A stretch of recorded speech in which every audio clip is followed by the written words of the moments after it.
আসসালামু আলাইকুম বন্ধুরা। হঠাৎ করে পৃথিবীতে এমন একজন ভালো এঞ্জেলের আবির্ভাব ঘটে যে কিনা গরিব মানুষদেরকে এক রাতের মধ্যেই কোটিপতি বানিয়ে দিচ্ছিল। তো এমন একটা ইউনিক গল্প হতে চলেছে আজকে। তো চলুন শুরু করা যাক। গল্পের শুরুতে আমরা আর্য নামের একজন লোককে দেখতে পাই যার চোখ খোলে একটা অনেক দামি গাড়িতে। সে অবাক হয়ে যায় যে এটা আবার কার গাড়ি। সে গাড়ির ম্যাপে হোম বাটনে ক্লিক করে আর ওই টেসলা গাড়িটা তাকে নিজে নিজেই একটা বিলাসবহুল বাড়ির কাছে নিয়ে যায়। সেখানে জেফ নামের একজন লোক তার সাথে দেখা করে আর বলে, স্যার আমি আপনার অ্যাসিস্ট্যান্ট। এই কথা শুনে আর্য অবাক হয়ে জিজ্ঞাসা করে, আরে এটা কার বাড়ি? যার জবাবে জেফ বলে, স্যার এটা তো আপনারই বাড়ি, কি হয়েছে আপনার? তারপরেও আর্যের বিশ্বাস হতে চায় না, তাই সে উপরে গিয়ে দেখে যে এসব হচ্ছেটা কি। তখন সেখানে সে নিজের এমন সব ছবি দেখতে পায় যেগুলো সে কখনো তোলেইনি। ঠিক তখনই সেখানে হুট করে গ্যাব্রিয়েল নামের একজন এঞ্জেল আবির্ভূত হয়। গ্যাব্রিয়েল তাকে বলে যে আমি তোমার জীবনটা জেফের জীবনের সাথে বদলে দিয়েছি। আসলে আর্য এত অবাক হয়েছিল কারণ সে আসল জীবনে জেফের অ্যাসিস্ট্যান্ট ছিল। গ্যাব্রিয়েল এইসব কিছু এই জন্য করেছে যাতে করে আর্য বুঝতে পারে যে অন্য কারো জীবন তার থেকে অনেক ভালো। এই ভাবনাটা তার ভুল। সবার জীবনেই নিজের নিজের সমস্যা রয়েছে, আর তার পুরো বিশ্বাস ছিল যে আর্য এক সপ্তাহের মধ্যেই নিজের পুরনো জীবনে ফেরত যেতে চাইবে। কিন্তু আর্য তো এই বিলাসবহুল জীবন পেয়ে অনেক খুশি। সে আরামে তার জীবন উপভোগ করতে থাকে। এরপর সে সুইমিং পুলে শুয়ে আরামে গ্যাব্রিয়েলকে মনে করিয়ে দেয়, তোমার মনে আছে আমার জীবনটা কেমন ছিল? প্রত্যেকটা দিন আমাকে কত কষ্ট করতে হতো, আর তুমি ভাবছো এইসব কিছু ছেড়ে আমি পুরনো জীবনে ফেরত যাব? কখনো না। এরপর আমাদের আর্যের পুরনো জীবনটা দেখানো হয়, যেখানে আমরা দেখতে পাই যে আর্য গাড়ি চালাতে চালাতে ফোনে কাউকে টেক্সট করছিল। এই সময় গ্যাব্রিয়েলও তার পেছনেই বসেছিল, আর হঠাৎ করে গাড়ির সামনে একটা ট্রাক চলে আসে, যেটা দেখে গ্যাব্রিয়েল ঠিক সময়ে আর্যের মনোযোগ সামনের দিকে করিয়ে দেয়, যার ফলে তার অ্যাক্সিডেন্ট হতে হতে সে প্রাণে বেঁচে যায়। আসলে গ্যাব্রিয়েলের কাজই এইটা, গাড়ি চালাতে চালাতে ফোন ব্যবহার করা লোকেদের অ্যাক্সিডেন্ট হওয়া থেকে বাঁচানো। এরপর আমরা দেখতে পাই যে আর্য একটা দোকানের বাইরে দাঁড়িয়ে আছে, যেখানে অনেক লম্বা একটা লাইন। এটা আসলে আর্যের অতিরিক্ত আয়ের একটা উপায় ছিল। সে টাস্ক সার্জেন্ট নামের একটা প্ল্যাটফর্মের জন্য কাজ করে, যেখানে অন্য লোকেদের ছোটোখাটো কাজ করিয়ে দিয়ে বেশ টাকা পয়সা কামানো যায়। সে কলেজে ডকুমেন্টারি বানানো শিখেছিল, কিন্তু অনেক দিন ধরে সে মিডিয়াতে ভালো কোনো কাজই পায় না। এজন্য পেট চালানোর জন্য তাকে এমন অদ্ভুত সব চাকরি করতে হচ্ছে। আজকে সে অন্য আরেকজনের জন্য লাইনে দাঁড়িয়ে আছে, আর এই কাজের জন্য সে বেশ টাকাও পাবে। কিন্তু আর্য 2 ঘন্টা ধরে লাইনে অপেক্ষা করতে থাকার পরেও শেষমেশ দোকানদার এসে বলে যে আমাদের বান তো শেষ হয়ে গেছে। যার পরে যে লোকটা তাকে কাজ দিয়েছিল সেও অর্ডারটা ক্যান্সেল করে দেয়, আর আর্যের কপালে আজকে একটা কাঁচা পয়সাও জোটে না। গ্যাব্রিয়েল দূর থেকেই সব কিছু দেখতে থাকে। এই কাজের সাথে সাথে আর্য রাতের বেলা একটা সুপার শপে আরেকটা চাকরি করে। সে এই সময় তার কাজেই ছিল। ঠিক তখনই অ্যালেনা নামের একটা মেয়ে তার সাথে দেখা করতে আসে। সে আর্যকে জিজ্ঞাসা করে যে এখানে কাজের পরিবেশ কেমন, তুমি কি এইসব কাজ করে খুশি? আসলে অ্যালেনা ওয়ার্কার্সদের একটা ইউনিয়ন বানাতে চায়, যাতে করে অন্তত প্রেশার দিয়ে হলেও মালিক পক্ষর থেকে কিছু আদায় করে নেওয়া যায়। কিন্তু আর্য বলে যে বাদ দাও তো, এইসব করে কিছুই বদলাবে না, ফালতু আমার টাইম নষ্ট করো না। তো এরপর রাতের বেলা তাদের দুজনের আবারও একটা ট্যাকো শপে দেখা হয়ে যায়। আর্য আজকে খুবই ক্লান্ত ছিল, তার ঘুমও ঠিকমতো হচ্ছিল না, আর তাদের দুজনের মধ্যে এই ব্যাপারটা নিয়ে বেশ কিছু কথাবার্তাও হয়। দুজন দুটো হাসির কথাও বলে। এই সময় গ্যাব্রিয়েল দূর থেকে তাদের দুজনকে দেখতে পায়। তো কাজ শেষ করার পরে আর্য নিজের গাড়িতে গিয়ে সেখানেই শুয়ে পড়ে, কারণ সে গাড়িতেই ঘুমায়। আসলে তার কাছে একটা মোটেলের ভাড়ার টাকাও ছিল না। যখন তার বাবার ফোন তার কাছে আসে, তখন সে এমনিতেই মিথ্যে বলে দেয় যে হ্যাঁ বাবা, আমি নতুন একটা ফ্ল্যাট নিয়েছি, এটা অনেক ভালো। এরপর আর্য তার মোবাইলে ঘুমানোর জন্য একটা পডকাস্ট প্লে করে, কিন্তু সেটারও বিজ্ঞাপন সরানোর জন্য তার কাছে $6 চাইতে থাকে। এটা দেখে গ্যাব্রিয়েলের খুবই মায়া হয়। তাই পরের দিন আমরা গ্যাব্রিয়েলকে এঞ্জেলদের একটা মিটিংয়ে দেখতে পাই, যেখানে সব এঞ্জেলদের এখানে আলাদা আলাদা কাজ রয়েছে। এখানে অ্যাজরিয়েল নামের এমন একজন এঞ্জেল রয়েছে যে কিনা লোকেদের জীবন শুধরাতে সাহায্য করে। এমন লোক যারা জীবন নিয়ে অনেক হতাশ হয়ে পড়েছে, অ্যাজরিয়েল তাদেরকে আলোর পথ দেখায়, তাদেরকে বেঁচে থাকার উদ্দেশ্য দেয়। গ্যাব্রিয়েল মন দিয়ে অ্যাজরিয়েলের কথা শুনতে থাকে, আর তারও মন চায় যে সেও কোনো একটা ভালো কাজ করবে। তারপর সে তার ম্যানেজার এঞ্জেল মার্থাকে বলে যে আমি একজন পথভ্রষ্ট আত্মাকে বাঁচাতে চাই। মার্থা বলে যে দেখো, এটা অনেক কঠিন কাজ, তোমাকে দিয়ে হবে না। প্রথমে তো এমন একজন মানুষকে খুঁজে বের করতে হবে যে কিনা অনেক কষ্টের মধ্যে আছে, তারপর না তুমি তাকে কোনোভাবে সাহায্য করবে। এইসব কিছু এতটা সহজ নয়। এর জবাবে গ্যাব্রিয়েল বলে যে আমি একজন মানুষকে চিনি যার অনেক কষ্ট, সে বেচারার জীবনে সুখ বলে কিছুই নেই। যার উত্তরে মার্থা বলে যে এই সব কিছু তোমার কাজ নয়, তোমার কাজ হলো মানুষদেরকে অ্যাক্সিডেন্টের হাত থেকে বাঁচানো। আর এখন দ্রুত যাও, কারণ অ্যালেনা অ্যাক্সিডেন্ট করতেই যাচ্ছে, ওকে বাঁচাও, নয়তো ওদের জীবনে অনেক গন্ডগোল হয়ে যাবে। কিন্তু গ্যাব্রিয়েলের মনোযোগ আর্জের দিকেই ছিল। সে অ্যালেনাকে অ্যাক্সিডেন্ট হওয়া থেকে বাঁচাতেই পারে না। সৌভাগ্যবশত সেই দুর্ঘটনায় অ্যালেনার খুব বেশি ক্ষতি হয় না, তবে শুধুমাত্র আর্জের সাথে তার যেই ডেট ছিল সেটার তারিখ পিছিয়ে যায়। এদিকে আর্জ সারাদিন বিভিন্ন রকমের কাজ করতে থাকে, সে একটুও ঘুমানোর সময়ও পায়নি। আর এই সব কিছুর মধ্যে সে একটা ভালো কাজ পেয়ে যায়। সে জেফ নামের একজন অনেক ধনী ব্যক্তির বাড়িতে কাজ করতে পৌঁছে যায়। তাকে জেফের গ্যারেজ পরিষ্কার করতে দেয়া হয়। জেফ ওই সময় ধনীদের মধ্যে নিজের জীবন উপভোগ করে চলেছে। সে 3 মিনিটের জন্য ঠান্ডা পানিতে ঢুকে যায়, তারপর 15 মিনিটের জন্য স্টিম বাথ নিতে থাকে। এই সময়ের মধ্যে আর্জ তার গ্যারেজটাকে একেবারে ভালোভাবে গুছিয়ে দেয়। আর্জের এত সুন্দর কাজ দেখে জেফ বলে, তুমি অনেক সুন্দর কাজ করেছো, তোমাকে আমি 5 স্টার রেটিং দেব। তাই আর্জ সুযোগ পেয়ে তাকে জিজ্ঞাসা করে যে আপনি সব কিছু একাই সামলাচ্ছেন, আপনার কি কোনো অ্যাসিস্ট্যান্টের দরকার আছে? যদি থাকে আপনি আমাকে রাখতে পারেন। আর্জের কাজ জেফের তো আগেই পছন্দ হয়েছিল। এছাড়াও আর্জের এই কথাটাও ভালো লাগে যে আর্জ আসলে তার জন্য কিছু করতে চায়। তাই সে বলে যে 1 সপ্তাহের ট্রায়াল তুমি আমার সাথে থেকে করতে পারো, যদি পছন্দ হয় তাহলে আমি তোমাকে আমার কাজে রেখে দেব। তো আর্জ এখন জেফের অ্যাসিস্ট্যান্ট হওয়ার কাজটা খুবই ভালোভাবে করতে থাকে। সে জেফের জন্য খাবার অ্যারেঞ্জ করা থেকে শুরু করে পার্টি প্ল্যান করা পর্যন্ত সব কাজ করে দেয়। জেফ আসলে অনেক বেশি ধনী ছিল। সে তো $500-600 দিয়ে এমনি ঘড়ি কিনে ফেলে। আর পরবর্তীতে সে আর্জকে তার কোম্পানির কার্ডটা দিয়ে দেয়। আর আর্জকে বলে যে আমি তোমাকে যেই কাজগুলো করতে বলি সেগুলো করতে যত খরচ হয় তুমি এই কার্ড দিয়ে সকল খরচ করে নিও। এই কাজটা পেয়ে আর্জের জীবনটা একটু ভালো হয়ে যায়। আজকে সে আর নিজের গাড়িতে নয়, বরং একটা হোটেলে গিয়ে ঘুমায়। তো এখন পরদিন আর্জ অ্যালেনাকে নিয়ে ডেটে যাবার জন্য প্রস্তুত হতে থাকে। আর সে তার বস জেফকে বলে যে বস, আজকে আমি অ্যালেনার সাথে ডেটে যাচ্ছি। এই কথা শুনে জেফ তাকে বলে যে এই শার্টটা পরে যাবে নাকি?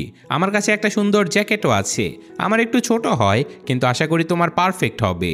এটা বলে জেফ তাকে বেশ কিছু কাপড় চোপড় দিয়ে দেয়। আর সেই সাথে সে আর্জকে একটা রেস্টুরেন্টের ঠিকানা দিয়ে বলে যে ওখানে যেও, খুব বেশি দামি না কিন্তু বেশ ভালোই খাবার ওরা দিয়ে থাকে। তো আর্জ জেফের বলা সেই রেস্টুরেন্টে অ্যালেনার সাথে ডেটে চলে যায়। জেফ এখানে 2টো ডিশের খাবারের কথা বলেছিল, যেগুলোর দাম দেখে দুজনেরই অবস্থা খারাপ হয়ে যায়। তারা দুজনে বিভিন্ন রকমের সস্তা জিনিস অর্ডার করে, কিন্তু এ সত্ত্বেও বিল অনেক বেশি আসে। আর্জের কাছে তো বিল দেওয়ার মতো এত টাকাই ছিল না, তাই সে ইতস্তত করতে করতে জেফের দেয়া সেই কার্ডটা ব্যবহার করে ফেলে। আর এখন পরের দিন জেফ যখন এটা জানতে পারে, তখন সে আর্জকে বলে যে তুমি নিজের খাবারের জন্য আমার কার্ডটা কেন ব্যবহার করেছো? এর জবাবে আর্জ বলে যে বস, আমি আপনাকে বলতেই যাচ্ছিলাম, আসলে আপনি যে রেস্টুরেন্টের কথা বলেছিলেন সেটা আমার সাধ্যের বাইরে চলে গিয়েছিল, তাই আমাকে বাধ্য হয়ে কার্ডটা ব্যবহার করতে হয়েছে, তা না হলে আমার মান সম্মান চলে যেত। চিন্তা করবেন না বস, আমি টাকা ফেরত দিয়ে দেব। কিন্তু জেফের কাছে এটা একটা ধোকার মতো মনে হয়, তাই সে আর্জকে এটা বলে বের করে দেয় যে আমি তোমার উপরে আর ভরসা করতে পারবো না, কারণ আমি তোমাকে ভরসা করে এত বড় একটা কার্ড তোমার হাতে দিয়েছিলাম যেটা তুমি তোমার ইচ্ছে মতো ব্যবহার করে ফেলেছো। এই কথা শুনে বেচারা আর্জ প্রচণ্ড কষ্ট পায়, কিন্তু করার তো কিছুই ছিল না। তাই আর্জ নিজের সকল জিনিসপত্র নিয়ে সেখান থেকে চলে যায়। বেচারা আর্জের এই কাজটাও চলে যায়, আর সে টাস্ক সার্জেন্টেও কোনো কাজ খুঁজে পায় না। তো কিছু টাকা কামানোর জন্য তাকে এখন নিজের রক্ত ডোনেট করতে হয়। তারপরে তার শরীরটা কিছুটা খারাপ হয়ে যায়, আর শরীরে একটু দুর্বলতাও চলে আসে। তাই সে একটা দোকানে বসে বসে সেখানে ঘুমিয়ে যায়। আর তখনই চৌকিদার তাকে জাগিয়ে দিয়ে বলে যে চলো, এখন রেস্টুরেন্ট বন্ধ করার টাইম হয়ে গেছে, তোমাকে বেরিয়ে যেতে হবে। তখন আর্জ বাইরে বেরিয়ে এসে দেখে যে তার গাড়িটাকে তো পুলিশ টেনে নিয়ে যাচ্ছে। এটা দেখে বেচারা আর্জ একেবারে ভেঙে পড়ে। আর এই সব কিছু গ্যাব্রিয়েল দেখে বুঝতে পারে যে আর্জ আসলে অনেক কষ্টে থাকা একটা আত্মা। সে আর্যের কাছে চলে আসে আর বলে যে আমি একজন এঞ্জেল। সে নিজের পাখাও দেখায় আর বলে যে আমি তোমার জীবন সম্পর্কে সব কিছু জানি। সে আর্যকে এটাও বলে যে তুমি চিন্তা করো না, তোমার জীবনে অনেক ভালো কিছু হতে চলেছে। সে আর্যকে তার ভবিষ্যতের জীবনটা দেখায়, যার মধ্যে সে ভবিষ্যতে একটা ফুড ডেলিভারি ট্রাকের জন্য কাজ করবে। আর সেই কাজে আর্যের উপরে এতটাই প্রেশার থাকবে যে তার কাছে প্রস্রাব করারও সময় থাকবে না। তাকে একটা বোতল দেয়া হবে আর তার মধ্যে তাকে প্রস্রাব করে নিতে হবে। সে এটাও বলে যে এখন তো তুমি গাড়িতে ঘুমাও, কিন্তু পরবর্তীতে তুমি যখন অ্যালেনার সাথে তার মায়ের বাড়িতে শিফট হয়ে যাবে, সেখানে দেখতে পাবে যে অ্যালেনার বোন আর তার বয়ফ্রেন্ডও বসবাস করে। আর সেখানে 5 জন লোকের জন্য একটা ছোট্ট বাড়ি রয়েছে। মানে ভবিষ্যতে তোমার অবস্থা আরও খারাপ হতে চলেছে, কিন্তু তোমার তো মনে হয় এসব কিছু তোমার জন্য ভালোই হবে, তাই না? কিন্তু গ্যাব্রিয়েল না জেনে আর্যের সাহস বাড়ানোর বদলে তাকে আরও বেশি ডিপ্রেস করে দিচ্ছিল। এরপর গ্যাব্রিয়েল বলে যে কোনো চিন্তা করো না, তুমি বেশি সময় এখানে থাকবে না, তোমার একটা চাকরি লাগবে আর তোমরা দুজন অন্য জায়গাতে শিফট হয়ে যাবে। কিন্তু সেখানেও তোমাদের কাছে টাকা পয়সা একটু কমই থাকবে। তোমাদের কুকুরটা অসুস্থ হয়ে পড়বে, কিন্তু তোমাদের কাছে কুকুরের ট্রিটমেন্ট করার মতো টাকাও থাকবে না, কিন্তু তোমরা তবুও খুশি থাকবে। এইসব কিছু দেখে আর্য বলে যে এত ফালতু জীবন নিয়ে আমি বাঁচতে পারবো না, তুমি যদি পারো আমার ভবিষ্যৎটা একটু ভালো করে দাও, নয়তো আমি কিন্তু নিজের জীবনই নিয়ে নেব। এইসব শুনে গ্যাব্রিয়েল তাকে বলে যে দেখো, আমার এইসব কিছুই করার অনুমতি নেই। আমার পাখাটা দেখেছো, এটা একটু ছোট তাই না? আসলে আমি ছোট লেভেলের অ্যাঞ্জেল, কিন্তু আমি মন থেকে তোমাকে সাহায্য করতে চাই। আমি তোমাকে অনেক বড় মানুষ বানাতে চাই, তোমার জীবনটাকে অনেক দামি করে তুলতে চাই। কিন্তু আর্য বলে যে আরে তুমি তো আমাকে মোটিভেট করার বদলে আমাকে ডিপ্রেস করে দিলে। এত ফালতু জীবন নিয়ে কেই বা বেঁচে থাকতে চাইবে? আসল জীবনের মজা তো নিচ্ছে জেফ, ও আমাদের লোকদেরকে শুধু ওর সেবা করার জন্যই রেখেছে। কিন্তু গ্যাব্রিয়েল আর্যকে ভুল প্রমাণ করানোর জন্য আর এটা দেখানোর জন্য যে জেফের জীবনটাও কিন্তু পারফেক্ট নয়, ওর জীবনেও সমস্যা রয়েছে, এই কারণে গ্যাব্রিয়েল তাদের দুজনের জীবনকে একে অপরের সাথে বদলে দেয়। আর এখন গল্পটা সেখানেই পৌঁছে যায় যেখান থেকে শুরু হয়েছিল। আর্যের ধনী হয়ে তো খুবই মজা লাগতে থাকে। ঠিক তখনই হুট করে জেফ তার কাছে চলে আসে আর বলে যে স্যার, আপনি মিটিংয়ের জন্য তৈরি হয়ে যান। তো এটা শুনে গ্যাব্রিয়েলের মনে হয় যে আচ্ছা, এবার তাহলে আর্য বুঝতে পারবে যে ওকে শুধু আরাম নয়, ওকে মিটিংয়েও যেতে হবে। কিন্তু মিটিংটা খুবই সহজ ছিল, ওরা শুধু সাধারণ কথাবার্তা বলতে থাকে আর ডিনারের সকল খরচটাও পুরো কোম্পানির উপরে চাপিয়ে দেয়। তো এখন আর্য বাড়িতে আসলে দেখতে পায় যে একজন লোক পুলের হিটার ঠিক করতে এসেছে। সে বলে যে হিটারটা পুরোপুরি খারাপ হয়ে গেছে আর এটা ঠিক করতে $35,000 লাগবে। গ্যাব্রিয়েল বলে যে দেখেছো আর্য, এত বড় খরচ, ধনীদের মতো জীবন কাটানো কতটা মুশকিল, কত টাকা খরচ হয়। কিন্তু আর্য বলে যে আরে আমার কাছে অনেক টাকা আছে, এত ছোটখাটো টাকা আমার কাছে কোনো ব্যাপারই না। সে মেকানিককে বলে যে হ্যাঁ, টাকা নিয়ে তুমি চিন্তা করো না, যত দ্রুত পারো হিটারটা বদলে দাও। এরপর সে ওই দোকানেই পৌঁছে যায় যেখানে সে আর অ্যালেনা একসাথে কাজ করত। অ্যালেনা তার ব্যাপারে সবকিছু ভুলে গেছে আর এখন আর্য নতুন করে অ্যালেনার সাথে পরিচিত হয়। এইবার সে তাকে আবারও ওই রেস্টুরেন্টে ডেটে নিয়ে যায় আর সেই দামি ডিশটা অর্ডার করে যেটা গতবার সে বাদ দিয়েছিল শুধুমাত্র তার কাছে টাকা নেই বলে। শুধু তাই নয়, রেস্টুরেন্টের লোকেরাও বলতে থাকে যে স্যার, আপনাকে খাবার সার্ভ করতে পেরে আমাদের খুব ভালো লাগলো, এটা তো আমাদের সৌভাগ্য যে আপনি আমাদের রেস্টুরেন্টে এসেছেন। তো আজকের খাবারটা আমাদের তরফ থেকে আপনাকে উপহার হিসেবে দেয়া হলো, আপনাকে কোনো বিলও দিতে হবে না। তো এখন ডেটের পরে অ্যালেনা আর আর্য আজকে একে অপরকে কিসও করে। তো 1 সপ্তাহ পরে গ্যাব্রিয়েল আবারও তার কাছে চলে আসে আর সে বলে 1 সপ্তাহ শেষ হয়ে গেছে, তুমি কি এখন নিজের জীবনে ফেরত যেতে চাও? তার মনে হয় যে আর্যের হয়তো নিজের পুরনো জীবনের কথা মনে পড়ছে, সে হয়তো তার পুরনো জীবনটার মূল্য বুঝতে পেরেছে। কিন্তু আর্য বলে যে না, কখনোই না, আমার কাছে তো এই জীবনটা দারুণ লাগছে, আমি কেন ফিরে যাব আমার পুরনো গরিবের জীবনে। তখনই আমরা জানতে পারি যে গ্যাব্রিয়েল আর্যের ইচ্ছে ছাড়া তাকে তার আসল জীবনে ফেরত পাঠাতেই পারবে না। অর্থাৎ আর্য যদি চায় তাহলে সে সারা জীবনের জন্য এই জীবনটা কাটিয়ে দিতে পারবে। আর আপাতত আর্যকে দেখে তো একদমই ফিরে যাওয়ার মুডে মনেই হচ্ছিল না। এই কারণে মার্থা গ্যাব্রিয়েলকে অনেক বকাবকি করে। সে বলে যে এইসব কি করে ফেলেছো তুমি, তোমাকে ছোট একটা কাজ দিয়েছিলাম যে লোকেদের একটু ধাক্কা দিয়ে তাদের সজাগ করে দাও যাতে অ্যাক্সিডেন্ট না হয়, কিন্তু তুমি তা না করে একজন মানুষের জীবনটাই উল্টাপাল্টা করে ফেলেছো। তুমি তো অ্যালেনাকেও সাহায্য করোনি, এই কারণে ওর অ্যাক্সিডেন্ট হয়ে গেছে আর ওদের ডেট পেছাতে হয়েছে। শুধু তাই নয়, তুমি আর্যের জীবনটাই চেঞ্জ করে দিয়েছো, এমনটা তো তোমার করা উচিত হয়নি।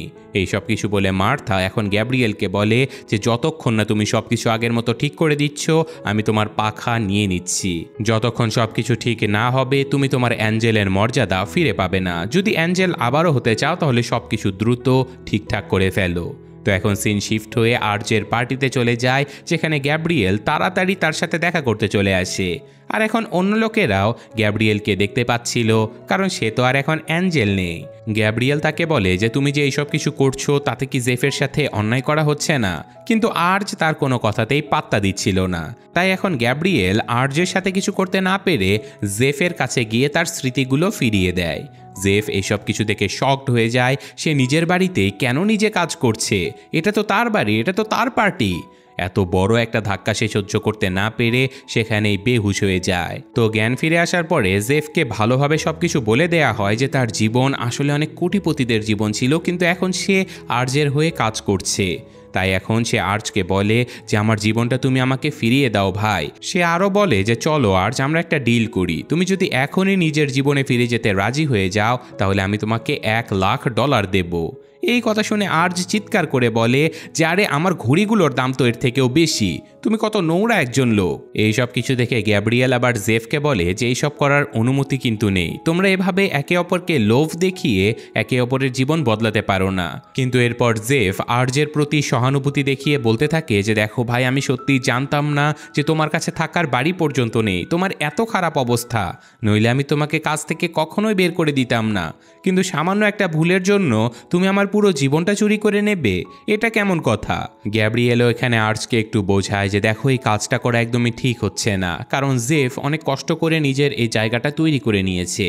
এইসব কিছু শুনে আর্চ বলে যে দেখো আমাকে কিছুদিন সময় দাও, আমাকে আরও একটু এনজয় করার চান্স তো দাও, তারপর না হয় আমি আমার ক্লান্তিকর জীবনে আবারও ফিরে যাব। এর জবাবে জেফ বলে যে ঠিক আছে, তোমাকে আমি সময় দিচ্ছি। সেই সাথে আর্চ জেফকে চ্যালেঞ্জ দেয় যে এই কয়দিন তুমি একজন সাধারণ মানুষের জীবন কাটিয়ে দেখো, তাহলে বুঝতে পারবে যে গরিব লোকেরা কিভাবে বাঁচে। তাদের জীবনের কষ্টগুলো তুমিও একটু অনুভব করে নাও। এর জবাবে জেফ ভাব দেখিয়ে বলে যে আমি যদি তোমার জায়গাতে থাকতাম তাহলে খুব সহজেই গরিব থেকে ধনী হয়ে যেতে পারতাম। এরপর জেফ বাইরে চলে যেতে থাকে, কিন্তু গ্যাব্রিয়েল তাকে আটকে দেয়। সে বলে যে আমারও থাকার একটা জায়গা চাই। জেফ তাকে সাহায্য করার জন্য তাকে সাথে নিয়ে একটা হোটেলের বেডে শুয়ে পড়ে, কিন্তু সকাল সকাল স্টাফেরা সেখানে পৌঁছে যায় আর তারা বলে যে আপনাদের চেক আউট করার সময় হয়ে গেছে, আর যদি এখন চেক আউট না করেন তাহলে একদিনের বেশি টাকা দিন। কিন্তু জেফ কোনো রকমে তাকে মানিয়ে নেয় আর বলে যে দেখুন আমি রাতে আপনাদেরকে সব টাকা দিয়ে দেব। আর এখন পরদিন জেফ আর্চের মতোই টাস্ক সার্জেন্টের কাজ করা শুরু করে দেয়। সে আর্চের ওই 360 ক্যামেরা ছাড়া গাড়িটাও চালাতে পারতো না। রিভার্স করতে গিয়ে সে একটা গাড়িতে লাগিয়েও দেয়, কিন্তু গ্যাব্রিয়েল নিজের তরফ থেকে তাকে পুরোপুরি সাহায্য করতে থাকে।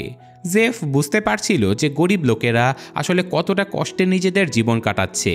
মানুষের জায়গা রোবট নিয়ে নিচ্ছে, আর সেই সাথে কাস্টমারেরা যদি খাবারে কোনো কমতি পায় তাহলে তো তাদের উপরে চিৎকার চেঁচামেচি এমনকি মারধরও করতে থাকে। আসলে জেফ আজকে একটা অর্ডার দিতে এসেছিল, যেখানে জেফ ক্রেতাকে বোঝানোর চেষ্টা করে যে ভাই আমি তো আর এটা প্যাক করিনি, প্যাক করতে হয়তো কোনো ভুল হয়েছে। কিন্তু লোকটা বলে যে তুই এটা নষ্ট করেছিস, আমি তোকে 1 স্টার দেব, দেখে নিস তুই, তোর কাজ আমি শেষ করে দেব। তো সারাদিন কাজ করার পরে জেফ জানতে পারে যে আজ সারাদিন সে যত কাজ করেছে তার টাকা সে 1 সপ্তাহ পরে পাবে। সে হিসেব করে বলে যে আমরা যত টাকার ডেলিভারি করেছি তার থেকে বেশি টাকার তো পেট্রোলই পুড়িয়ে ফেলেছি, আমাদের তো লস হয়ে গেছে ভাই। এর মানে হলো আজকে তাদের দুজনকে গাড়িতে ঘুমাতে হবে। অন্যদিকে আর্চ তো নিজের জীবন নিয়ে খুবই মজা করছিল। সে অ্যালেনার সাথেও মজা করতে থাকে, আর এক রাতে সে অ্যালেনাকে জিজ্ঞাসা করে যে এই উইকেন্ডে তুমি আমার সাথে প্যারিসে যাবে। কিন্তু অ্যালেনা বলে যে আমি যে শ্রমিক ইউনিয়নটা বানাতে চাই সেটার একটা মিটিং আছে, তাই হয়তো আমি যেতে পারবো না। এর জবাবে আর জিজ্ঞাসা করে যে মিটিংটা অন্য কোনো দিন রেখে দাও। আসলে সে চায় যে তারা দুজন একবার একসাথে প্যারিসে ঘুরে আসুক। নিজের বেকার জীবনে ফিরে যাওয়ার আগে সে এই শেষ কাজটা করে নিতে চায়। কিন্তু এই সব কিছুর মধ্যে কথাটা একটু বিগড়ে যায়। আসলে অ্যালেনার এই কথাটা একদমই পছন্দ হয় না যে আর্চ তার কাজটাকে ছোট মনে করে। অ্যালেনা বলে যে আমার জীবনটা ছোট হতে পারে, কিন্তু এটা আমার কাছে জরুরি। তুমি থাকো তোমার এই বিলাসবহুল বাংলোতে, আমি আমার সাধারণ জীবনেই খুশি। তো আর্চের সাথে রাগ করে অ্যালেনা চলে যাওয়াতে আর্চ বেশ কষ্ট পায়। সে গাড়ি চালাতে চালাতে অ্যালেনাকে লাগাতার মেসেজ পাঠাতে থাকে যাতে করে সে দ্রুত কোনো একটা রিপ্লাই করে। এই কারণে হুট করে তার একটা ভয়ঙ্কর অ্যাক্সিডেন্ট হয়ে যায়। গ্যাব্রিয়েল জেফকে জানায় যে আর্চ অ্যাক্সিডেন্টের কারণে কোমাতে চলে গেছে। গ্যাব্রিয়েল যখন জেফকে এই কথাটা বলে তখন জেফ চিৎকার করে গ্যাব্রিয়েলকে বলতে থাকে যে ড্রাইভ করার সময় লোকেদের ফোন ব্যবহার করা থেকে আটকানো তো তোমারই কাজ, তাই না? তোমার দ্বারা এত বড় ভুল কিভাবে হলো? তখন গ্যাব্রিয়েল বলে যে আমি ওকে কিভাবে বাঁচাতাম, আমি তো তোমার সাথে ছিলাম। তো যাই হোক, সব মিলিয়ে এখন তাদের কিছুদিন অপেক্ষা করতে হবে, কারণ আর্চ যতক্ষণে না জ্ঞান ফিরে পাচ্ছে ততক্ষণে তারা একে অপরের জীবন এক্সচেঞ্জ করতে পারবে না।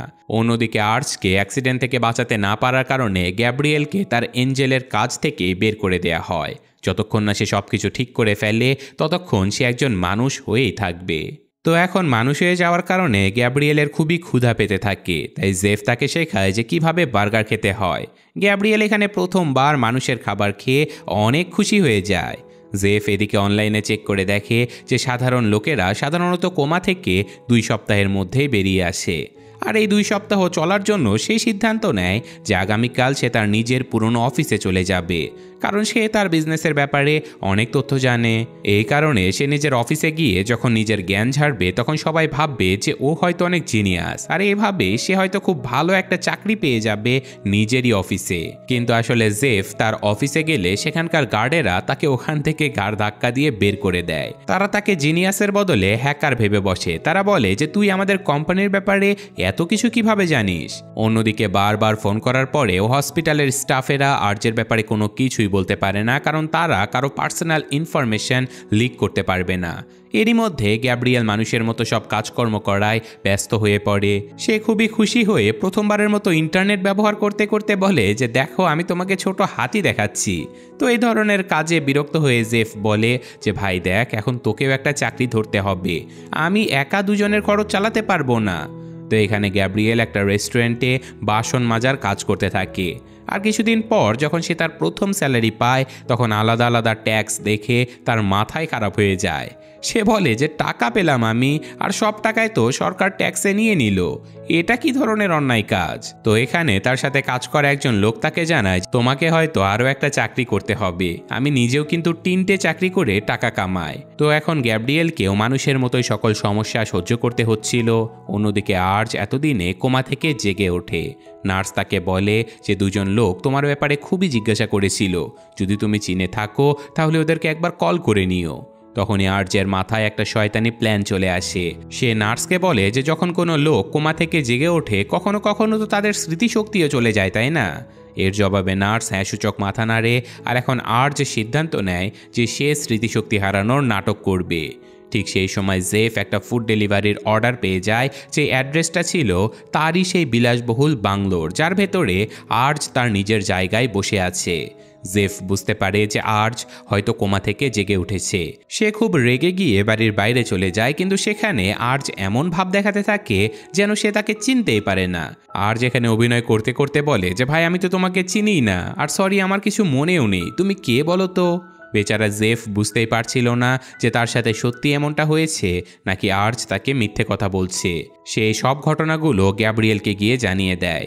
জেফ ফ্রাস্ট্রেটেড হয়ে বলে যে দেখো, আমার সাথে সৃষ্টিকর্তার কথা বলিয়ে দাও, আমি ওনার সাথে কথা বলতে চাই, আমি জানতে চাই যে আমার সাথে এমন অন্যায় কিভাবে করতে পারলো উনি। এর জবাবে গ্যাব্রিয়েল বলে যে দেখো ভাই, আমার কাছে এখন আর কোনো পাওয়ার নেই, আমি নিজেও তোমার মতোই মানুষ হয়ে গেছি। সেই সাথে সাথে সে তো সিগারেট টানাও শুরু করে দিয়েছিল। এতদিনের কষ্ট আর সাফারিংয়ের কারণে এঞ্জেল গ্যাব্রিয়েলও এখন চেইন স্মোকার হয়ে গেছে। জেফ তাকে বলে যে তুমি কি শুধু বাসনই মাজতে থাকবে, সিগারেটই খেতে থাকবে, নাকি নিজের অ্যাঞ্জেলের জীবনটাও ফেরত পেতে চাও? এটা শুনে গ্যাব্রিয়েলের মাথায় একটা আইডিয়া চলে আসে। সে বলে যে এই সব গণ্ডগোল তখন শুরু হয় যখন আমি আমার কাজটা করতে পারিনি, অর্থাৎ অ্যালেনাকে অ্যাক্সিডেন্ট থেকে বাঁচানোর কাজটা করতে পারিনি। আমি যদি অ্যালেনার জীবনটাকে সঠিক রাস্তাতে নিয়ে আসতে পারি তাহলে হয়তো আর্চ নিজেও নিজে থেকেই সঠিক রাস্তাতে চলে আসবে, আর হতে পারে যে সে নিজের জীবনে ফিরে আসতে চাইবে। ওদিকে অ্যালেনা শ্রমিকদের সামনে বড় বড় স্পিচ দিয়ে লোকেদেরকে মোটিভেট করার চেষ্টা করতে থাকে।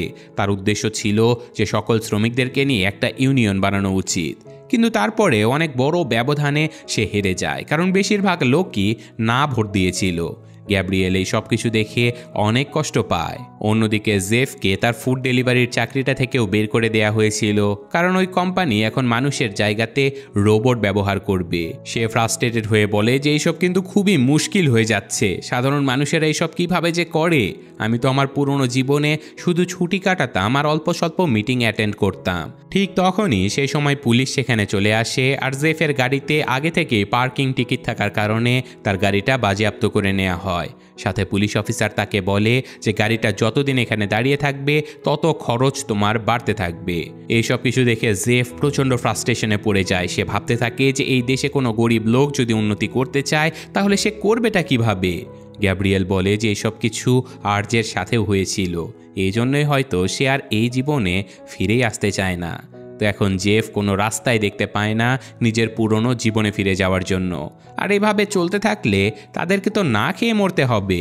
তখনই তার মনে পড়ে যে আরে আমার কাছে তো অনেক দামি দামি ঘড়ি পড়ে আছে, আর আমার বাড়ির ভল্টের পাসওয়ার্ড তো আমি জানি। তখনই তারা জেফের পুরনো বাড়িতে পৌঁছে যায়, যেখানে তখন পার্টি চলছিল। আজকে জেফের 40তম জন্মদিন, যেটা আর্জ তার জায়গাতে পালন করছে। গ্যাব্রিয়েল বলতে থাকে যে আরে ভাই, চুরি করাটা কিন্তু একদমই ঠিক মনে হচ্ছে না, যদি ধরা পড়ে যায় সবাই মিলে আমাদের মারবে কিন্তু। তার জবাবে জেফ বলে যে এই সব কিছুই আমার, তাহলে এটা চুরি কিভাবে হলো। ঠিক তখনই আমরা দেখতে পাই যে আর্জ ইতিমধ্যেই জেফের ডান্স মুভগুলো কপি করে নিয়েছে। এটা দেখে জেফের খুবই রাগ হয়। তো যাই হোক, সে ভেতরে গিয়ে লুকিয়ে পড়ে যাতে করে সুযোগ পেলেই সে তার ঘড়িগুলো নিয়ে আসতে পারে।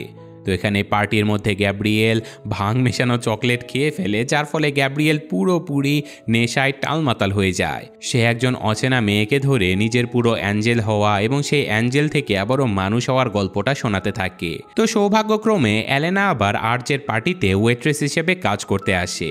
এখানে পার্টি শেষ হবার পরে আর্জ অ্যালেনাকে বলে যে কিছুক্ষণ দাঁড়াও প্লিজ, আমি তোমার সাথে একটু সময় কাটাতে চাই।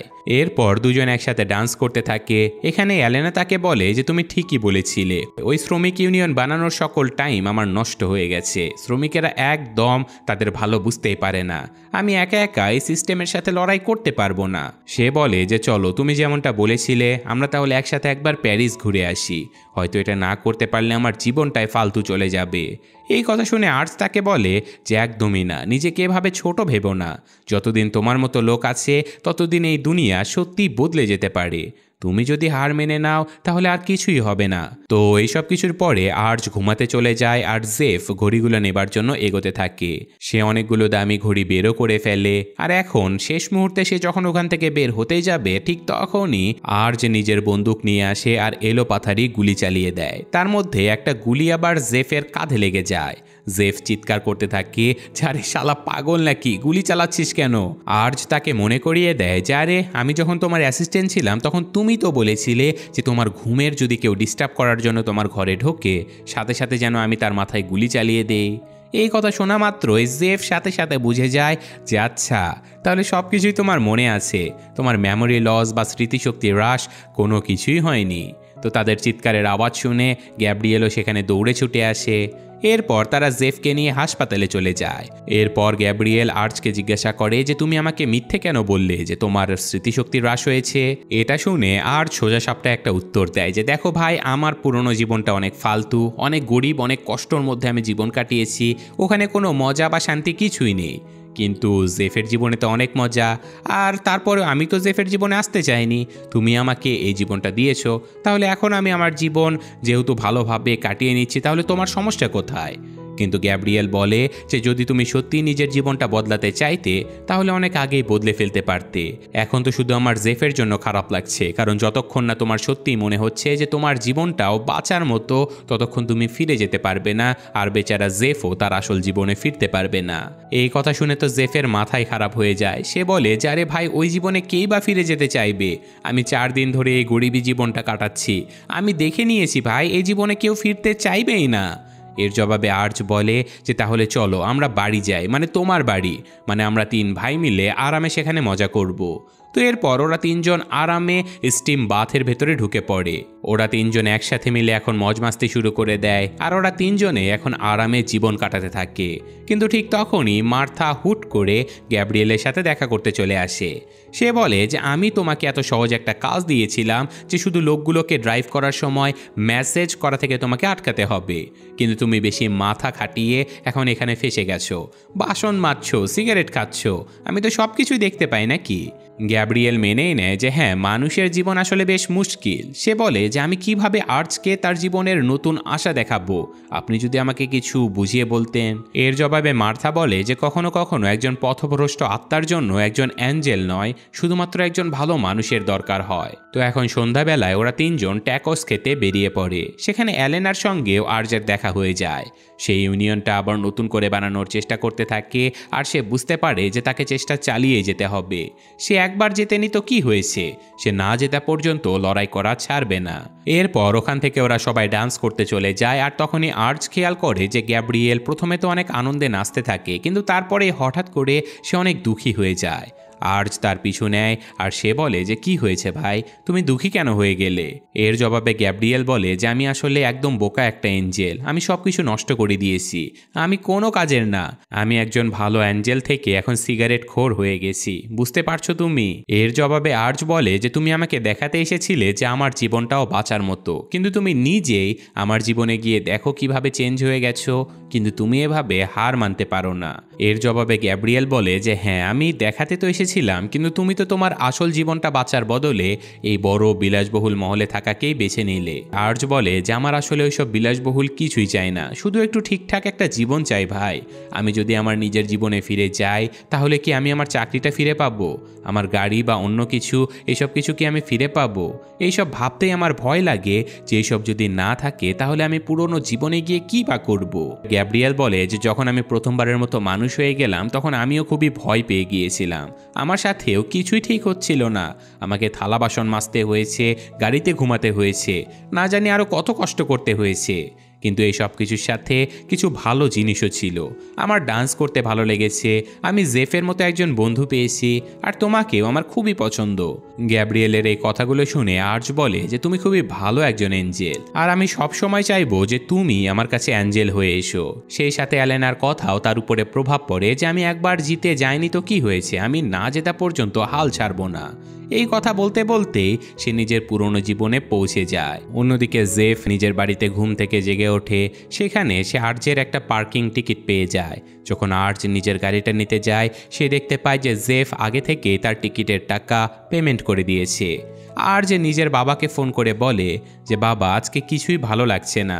তার বাবা বলে যে কোনো ব্যাপার না বাবা, সমস্যা তো জীবনে আসবেই, কিন্তু আমার ভরসা আছে যে তুমি সব কিছু ঠিক করে ফেলবে। এই কথা শুনে আর্চের অনেক ভালো লাগে।